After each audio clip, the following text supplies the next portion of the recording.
محمود، أنا معي الداعية الإسلامية الشيخ محمد حسان الذي نزل بنفسه للشارع للمواطنين يحمل رسالة معينة. إيه هي الرسالة اللي حضرتك عايز تبلغها؟ الحمد لله والصلاة والسلام على رسول الله. الرسالة الأولى لشبابنا، لشباب مصر الأبي التقي الزكي، الشباب الطاهر الذي يوجد الآن على الأرض، الذي يوجد في المدينة العامة في جميع المحافظات، الشباب الذي سطر بدمائه الزاكية هذه الملحمة وهذا العمل العظيم. أوجه له رسالة من قلب ميدان التحرير، من قلب الحدث، وأقول لهم أيها الأطهار، أيها الأخيار، أيها الأبرار، بلدكم هي مصر. احذروا أولئك المندسين الذين اندسوا في الصفوف لقطف ثمرة هذا العمل المبارك الكريم. احذروا أولئك اللصوص الذين يريدون أن يتسلقوا على دمائكم ويتسلقوا على عملكم المبارك. احذروا هؤلاء، بل لا أقول لكم ذلك فحسب، وإنما أقول اظهروا هوية هؤلاء ليعلم العالم كله أن شباب مصر شباب شريف، شباب تقي، شباب زكي، ما خرج إلا المطالبة بحقوق عادلة مشروعة، ولا يوجد بينه أبدا لص ولا سارق ولا مخرب ولا مدمر، لأنني أعلم أنكم أحرص الناس على أمن هذا البلد وعلى استقراره. قلوبنا تحترق على آبائنا وأمهاتنا وإخواننا وأخواتنا وأطفالنا الذين يبكون من شدة الفزع والخوف. نعم الشيخ محمد حسان، أنت تواجه هذه الرسالة، ولكن هل تدعوهم لحماية المنشآت، لحماية يعني وجدنا اللجان الشعبية كيف يمكن أن ينظموا ويوحدوا صفوفهم؟ وجدنا التظاهرات السلمية في الصباح، صلاة الجنازة على الغائب هنا وفي ميدان التحرير، كيف يمكن أن يحموا تلك البلد من أن تخرب؟ أنا شاهد عيان بفضل الله تبارك وتعالى. خرجت أنا وأولادي بالأمس مع مجموعة كبيرة من شبابنا بل ومن آبائنا في منطقة الحي الثاني في مدينة 6 أكتوبر من العشاء إلى بعد صلاة الفجر تقريبا. بفضل الله رأيت شبابا مباركا قد وضع المتاريس وتسلح بالعصي وبالحديد وبالسكاكين وخرج لحماية الممتلكات العامة والخاصة، وهذا هو شعب مصر وهذا هو شباب مصر. وأنا أرجو لي أخت رندا أن تسمحي لي أن أوجه رسالة لأولئك الشباب الذي خرج من السجون أو الذي يسمى بالبلطجية، وأقول لهم يا شبابنا اتقوا الله عز وجل، حتى ولو خلت الشوارع من رجال الأمن، حتى ولو خلت الشوارع من الدبابات ومن المدرعات للقوات المسلحة، أقول لكم راقبوا الله تبارك وتعالى. أنتم تروعون الآن أمن من؟ إنهم آباؤكم، أمهاتكم، إخوانكم، أخواتكم، أولادكم. اتقوا الله عز وجل. فأنا أعلم أن شباب مصر حتى وإن كان على المعصية، حتى وإن كان مقصرا، إذا ما ذكر بالله تذكر، وإذا ما ذكر بكلام النبي صلى الله عليه وسلم تأثر.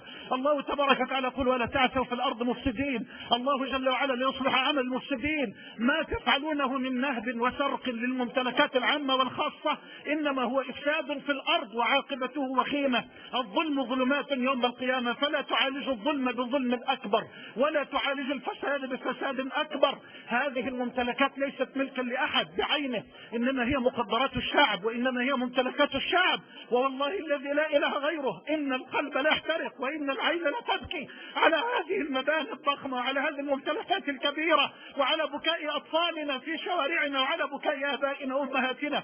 والله ما خرجت وما أتيت إلى ميدان التحرير لأكون معكم إلا لأبلغكم هذه الرسالة. أنا لا أتهم شبابنا في الميدان ولا أتهم شبابنا في كل المحافظات. هذا الشباب الطاهر، هذا الشباب الذي ما خرج إلا ليعبر عن حقوق عادلة مشروعة. وأنا أتحدى أن يوجد بينهم سارق وأن يوجد بينهم لص وأن يوجد بينهم متسلق، بل أحذرهم من تسلق المتسلقين واللصوص على دمائهم وعلى عرقهم. وأحذر وأنادي على شبابنا في غير ميدان التحرير وفي غير الميادين العامة في المحافظات أن يشكلوا لجانا وأن يشكلوا مجموعات من آبائنا وشبابنا لحماية أنفسنا ولتنظيم شوارعنا. وقد رأيت بعيني في ميدان رمسيس، وقد رأيت بعيني في ميدان التحرير، ورأيت بعيني في مدينة 6 أكتوبر أن شبابنا الآن بفضل الله جل وعلا هو الذي يحقق الأمن والأمان على أرض الشارع. وأذكر مرة أخرى أولئك الذين فلتوا من السجون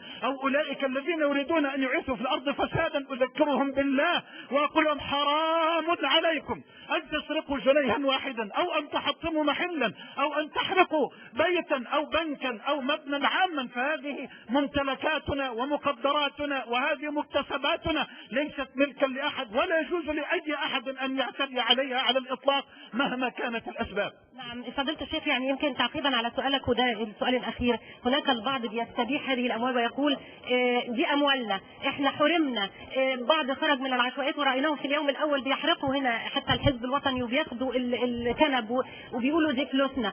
هل دي فلوسهم؟ هل ده حلال؟ هل هيحترقوا بها؟ هذا حرام عليهم. الغاية لا تبرر الوسيلة، هذا عند المذهب المكافلي. أما عند محمد بن عبد الله صلى الله عليه وسلم فالوسائل لا أحكام المقاصد. فحرام على كل شاب مسلم وعلى كل رجل مسلم أن يسرق جنيها واحدا من بنك في الشارع أو من آلة صرف في الشارع. لا يجوز أبدا لمسلم أن يتعدى على هذه الأموال العامة، فهي أموال محرمة، ولا يجوز له أن يتعدى على ممتلكات خاصة حتى لبعض الأفراد سواء كانت محلات عامة أو محلات خاصة، فهذا مال حرام، والحرام لا ينفع في الدنيا ولا في الآخرة. يا شباب مصر، إنها بلدنا، إنها بلدنا في قلبنا. لا تسمح لأي أحد أن يشوه هذه الصورة المشرقة لمصر ولشباب مصر، فمصر هي بلد الدين، بلد الأزهر، بلد الحضارة، بلد العلم، بلد العلماء، بلد الأخلاق. وما نراه الآن، لقد قابلتني سيدة فاضلة الآن وأنا في طريقي إلى العربية، وأنا أسعى من يومين للظهور للحديث لشبابنا، لكن بكل أسف حرمنا في قناة الرحمة من البث المباشر، وحرمنا حتى من الإنترنت.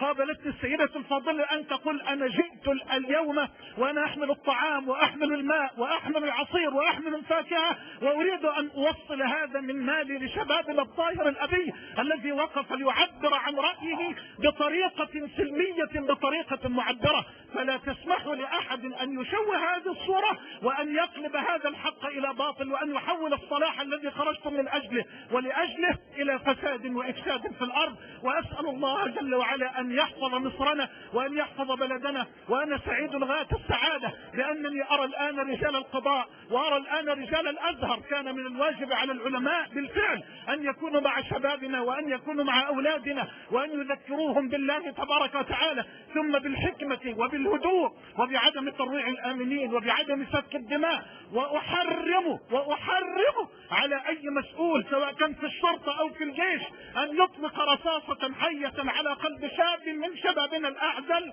الذي ما خرج إلا للمطالبة بحقوقه العادلة المشروعة. واسمح لي أن أحيي الجيش أيضا على موقفه البطل وموقفه الرائد في تلاحمه الجميل الكريم مع شبابنا وأولادنا وآبائنا في الشارع. أحييه وأقول كونوا كما كان ظن الشعب بكم دائما وأبدا، كونوا درعا واقيا حاميا لهذا البلد ولهذا الشباب المبارك الذي ما خرج إلا ليطالب بحقوقه المشروعة. وأسأل الله جل وعلا أن يحفظ مصر وأن يعصمها من الفتن ما ظهر منها ما بطن، وأن ينجيها من كل بلاء ومن كل شر، إنه ولي ذلك والقادر عليه. ووجه رسالة أخيرة لأهلي من آبائنا وأمهاتنا: لا تخافوا ولا تقلقوا ولا تحزنوا ولا تفزعوا، كونوا مثالا آخر. أريد أن نثبت أخواتنا الفضليات أطفالهم، أريد أن يثبت أطفالهن، أريد أن يثبت آباؤنا أطفالهم، أريد أن نكون بفضل الله تبارك وتعالى صدا وسدا منيعا لنثبت للدنيا كلها أنه لا يخوفنا شيء، وإنما خرجنا بصدورنا العارية وبأيدينا العارية من كل سلاح وبقلوبنا الخالية من كل سلاح إلا من سلاح التقوى وسلاح الإيمان وسلاح الثقة في الله جل وعلا أن الله لن يضيع مصر ولن يخذل هذا الشباب الطاهر الأبي الذكي الذي خرج ليبين للعالم كله أنه ما خرج إلا ليطالب بحقه العادل المشروع. شكرا الداعية الشيخ محمد حسان.